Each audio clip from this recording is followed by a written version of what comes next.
Ya oke, Shalom semuanya. Kali ini kita kembali lagi ke pelajaran agama, melanjutkan pembahasan kemarin. Jadi bab ini bab 3 ya.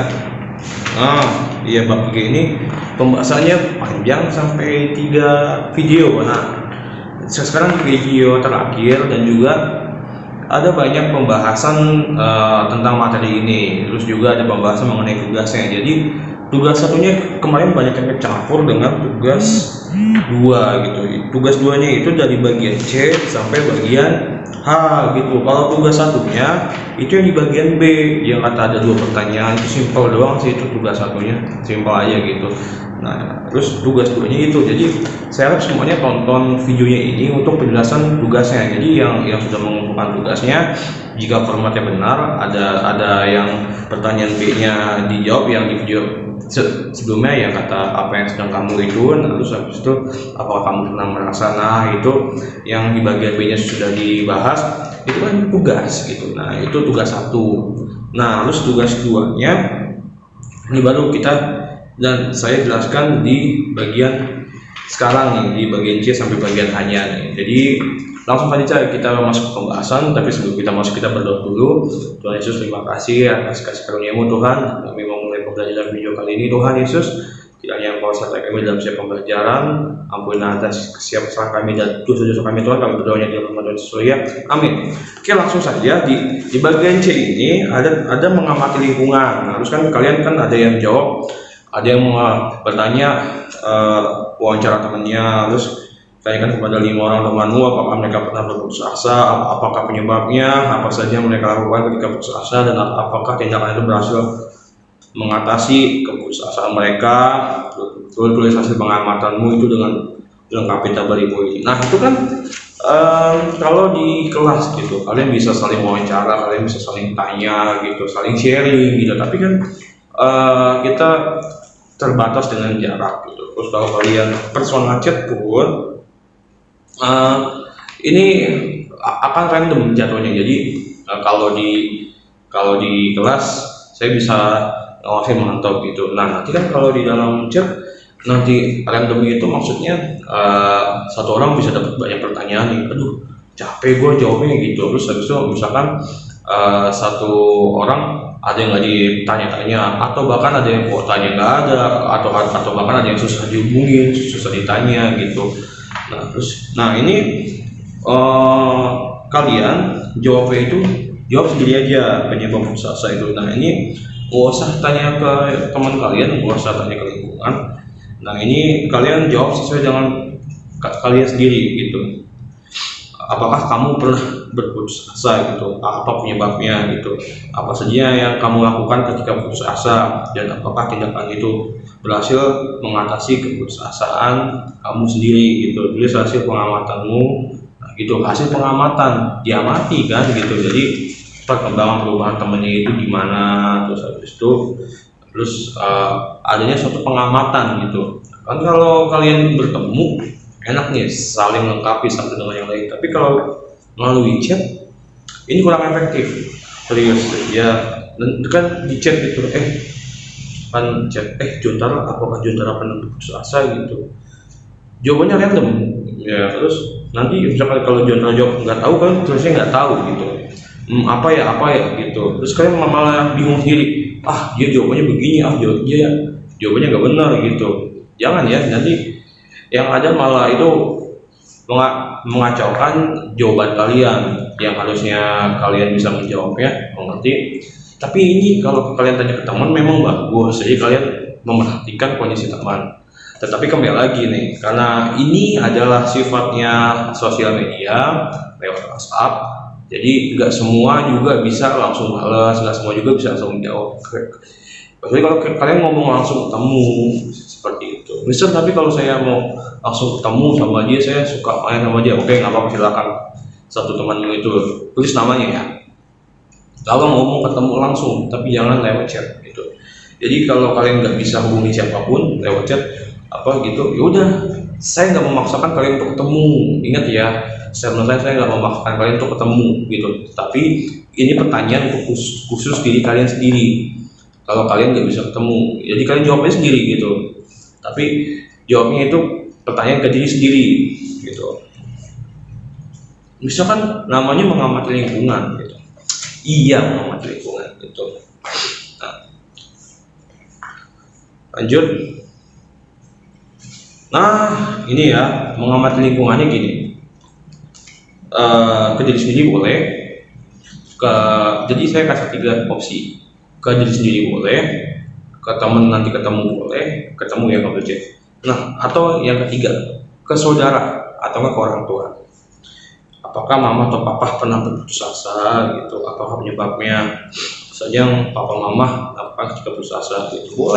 Boleh ke orang tua boleh, ke kakak atau ke adik ya boleh. Seperti itu boleh. Ketemu langsung interaksi ya. Lanjut. D. Keterbatasan manusia. Nah, kita simak. Tetapi keterbatasan manusia lah ketika manusia menganggap bahwa apa yang dibutuhkan harus datang pada saat ia meminta kepada Allah gitu. Padahal Allah berpikir ke masa depan gitu. Jadi bila kita hanya memikirkan kebutuhan kita saja, belum tentu apa yang kita inginkan adalah hal yang baik bagi kita gitu. Ini ada contohnya nih. Sari, seorang siswa kelas 8, minta diberikan telepon seluler oleh orang tuanya gitu. Padahal ayahnya hanya bekerja sebagai tenaga keamanan di suatu kantor gitu. Adik Sari ada 2 orang yang bersekolah di jenjang SD juga. Ibu Sari membuat kue di rumah dan menjual di warung tetangga gitu. Permohonan Sari sulit dipenuhi orang tuanya karena pengeluaran per bulan sudah cukup banyak, bayar listrik, bayar air, bayar yang lain gitu, telepon, untuk biaya transportasi pergi dan pulang sekolah Sari dan kedua adiknya, untuk membeli buku pelajaran, baju seragam dan sebagainya. Namun karena cinta kasih mereka terhadap Sari, mereka meminjam uang dari kantor ayah Sari untuk membalikan telepon yang diinginkan Sari. Itu Sari sangat bangga dengan telepon itu dan segera membawanya ke sekolah untuk diperlihatkan kepada teman-temannya saat istirahat. Tanpa juga telepon itu berpindah dari tangan yang satu ke tangan yang lainnya. Lihat dong gitu. Dan tepat ketika ada pada tangan Badu, Pak Guru masuk ke kelas. Dia mana-mana gitu, hardik Pak Guru. Gitu. Karena terkejut, Badu mencoba memasukkan telepon itu ke kantong celananya. Suruh masuk gitu, tetapi Badu lupa bahwa kantong celananya sudah berlubang, sehingga telepon itu luncur bebas ke lantai. Akibatnya telepon itu mengalami keretakan di bagian atas gitu, tak jatuh. Pak Guru menegur Badu yang nampak tergesa-gesa mengambil telepon dan mengembalikannya ke Sari. Jatuh nih handphone Sari. Dan ketika Pak Guru tahu bahwa telepon itu milik Sari, beliau pun menegur Sari agar tidak memamerkan hal-hal yang membuat teman-temannya jadi penasaran. Dia sudah jatuh timpa tangga, handphonenya sudah jatuh retak, tidak kemelan dari gurunya gitu. Tentu saja Sari sangat sedih karena teleponnya yang baru ternyata kini rusak. Bagaimana ia menjelaskan hal ini kepada orang tuanya gitu. Sari juga merasa malu karena ditegur oleh Pak Guru di hadapan teman-temannya gitu. Padahal selama ini ia sering dipuji para guru sebagai siswa yang rajin dan suka membaca seperti itu. Nah, Sari kini berpikir ulang, mungkin belum saatnya ia memiliki telepon seperti itu, apalagi bila tujuannya hanya untuk dipamerkan pada teman-temannya ya. Cerita Sari ini menunjukkan bahwa apa yang diinginkan manusia belum tentu merupakan hal yang dibutuhkan, seperti itu ya. Jadi Tuhan melihat hati, Tuhan melihat kapasitas kita, apakah kita sudah mampu atau belum gitu kan.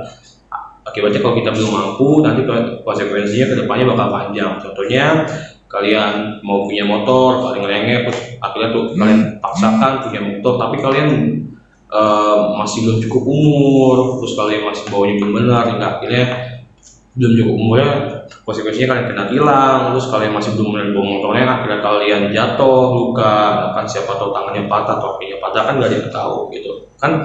Kalau kita siap, pasti Tuhan kasih gitu. Jadi kayak contoh pengalaman, saya belum bisa bawa motor kopling gitu, tapi saya berdoa sama Tuhan, saya mau punya motor kopling gitu. Nah, akhirnya saya belajar motor kopling dari motor teman gitu, belajar caranya, terus belajar tentang mesinnya, belajar tentang karakter motornya gimana. Saya banyak mendalami tentang motor kopling seperti itu.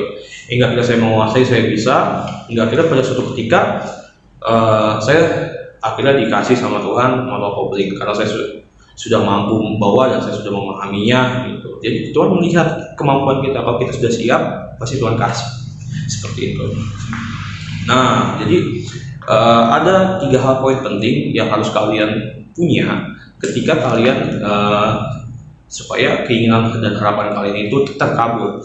Yang pertama itu kalian harus bersikap dewasa dan bijaksana dengan hal apa yang kalian punya dan juga nanti hal apa yang sudah kalian miliki gitu. Jadi kalian harus punya sikap dewasa dan bijaksana itu. Jadi jangan sampai cerita asal ini keulang kembali. Jadi karena dia tidak dewasa dan tidak bijaksana, karena dia yang memamerkan barangnya, ya jadinya kena celaka akibat. Contohnya juga kan kalau kalian punya sesuatu yang baru, pamernya apa lagi kalian tidak bijaksana menggunakannya. Kalau kalian punya handphone baru, kalian main game terus, kalian tidak bijaksana menggunakan handphone itu, maka handphonenya cepat rusak. Terus yang kedua, jangan berputus asa dan terus berpositif. Nah, selain kalian harus punya sikap dewasa dan sikap bijaksana, kalian tetap jangan jangan berputus asa gitu, dan tetap terus berpikir positif. Jadi di saat harapan dan keinginan kalian belum tercapai, itu kalian tetap terus berjuang gitu, berdoa, terus pikirnya positif, jangan mikirnya negatif. Misalkan kalian belum tercapai, mikirnya Tuhan jahat nih, masa saya belum dikasih ini, saya belum punya handphone-nya, terus itu kacau, itu nggak boleh. Yang ketiga, upgrade diri kalian gitu. Jadi misalkan kalau kalian ingin mempunyai sesuatu, tambahkan kapasitas kalian, upgrade diri kalian gitu. Kalian belajar, kalian gali diri kalian. Jadi Tuhan sebenarnya sudah siapkan sesuatu yang indah buat kamu, tetapi kamu tidak menyiapkan diri kalian, kalian tidak menambah kapasitas kalian. Kalau kalian ingin menjadi seorang penari hebat, kalian belajar ngedance yang hebat, terus kalian cover, terus kalian challenge diri kalian, jasmani yang susah kayak gitu. Nah, hal ini bisa terjadi karena manusia memiliki keterbatasan dalam memikirkan konsekuensi atau akibat dari keputusannya terhadap dirinya sendiri dan diri orang lain di sekitarnya. Nah, jadi kita punya keterbatasan untuk memikirkan konsekuensi ke depannya. Namun bila kita menyerahkan kepada Tuhan untuk memenuhi apa yang kita butuhkan, tentu Tuhan melakukan dengan tepat. Jadi kita tidak memaksakan kehendak diri kita. Judul pelajaran ini adalah memilih untuk tidak berputus asa. Mengertikah kalian bahwa putus asa adalah hal yang harus dihindari gitu. Hidup di dalam kasih Tuhan dan Yang Maha Pengasih dan Maha Pemurah adalah hidup yang membawa kita kepada kelimpahan gitu. Dan hendaknya ini yang kita pilih, yaitu dengan taat kepadanya dan mengasihinya dengan sungguh-sungguh. Bila ini yang kita pilih, tidak ada waktu lagi untuk berputus asa. Jadi ingat, bersungguh-sungguh ya. Oke, lanjut di bagian E. Nah, ini tugasnya. Ini tugas yang pertama kan tabel. Tugas yang kedua. Nah, ini maksudnya tugas 2 yang di nomor 1 kan tabel. Di nomor 2-nya itu bagian E, menemukan janji Allah di Mazmur 21 sampai 30. Nah, lengkapi tabel di bawah ini dengan membuat 2 jenis catatan. Yang pertama, carilah ayat-ayat mana saja yang mencerminkan keputusasaan. Yang kedua, catat juga ayat-ayat yang mencerminkan harapan. Itu ada di Mazmur 21 sampai Mazmur 30, Mazmur pasal 21 sampai Mazmur pasal 30. Nah, ini lihat nih di kolom tabel ini. Kerjanya di mana, Mister? Di buku tulis. Kalian coba jempol aja. Kalau jempol yang ke sini putus asa, kalau jempol yang ke atas itu dia berarti penuh harapan gitu. Itu nomor 2-nya. Nah, nomor 3-nya tugasnya. Nah, ini yang alat peduli. Nah, ini ada di tugas 1 ya tadi ya.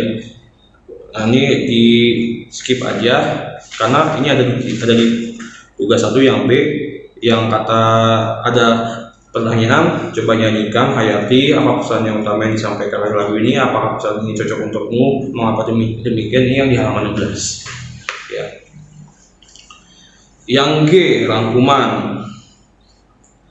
Putus asa adalah keadaan di mana seseorang tidak memiliki harapan. Jadi putus asa adalah kebalikan dari kondisi berpengharapan. Ya, Tuhan Yesus mengajarkan kita untuk tidak berputus asa dan khawatir terhadap hidup ini, karena Allah Bapa memelihara kita dengan sungguh baik. Ya, Allah Bapa memberikan kepada kita apa yang kita butuhkan untuk kebaikan kita, dan bukan memberikan apa yang semata-mata kita inginkan.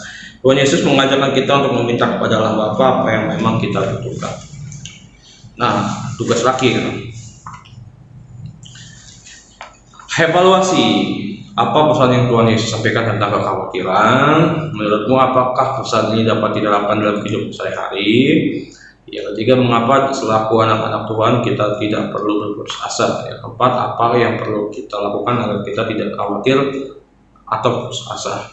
Ya, jadi ada 3 tugas. Tugas yang pertama tabel, tugas yang kedua ayat, tugas yang ketiga ini evaluasi. Kalau yang di F lagu itu sudah masuk ke tugas 1 plus pertanyaannya gitu. Ya, kalau masih bingung silakan tanya saya. Oke, cukup sekian dan terima kasih pembahasan dari saya. Mari kita berdoa.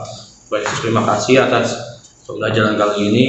Kiranya apa yang sudah disampaikan anak dapat mengerti dan memahaminya. Kami berdoanya di dalam nama Tuhan Yesus. Amin. Oke, cukup sekian dan terima kasih. Tuhan Yesus memberkati.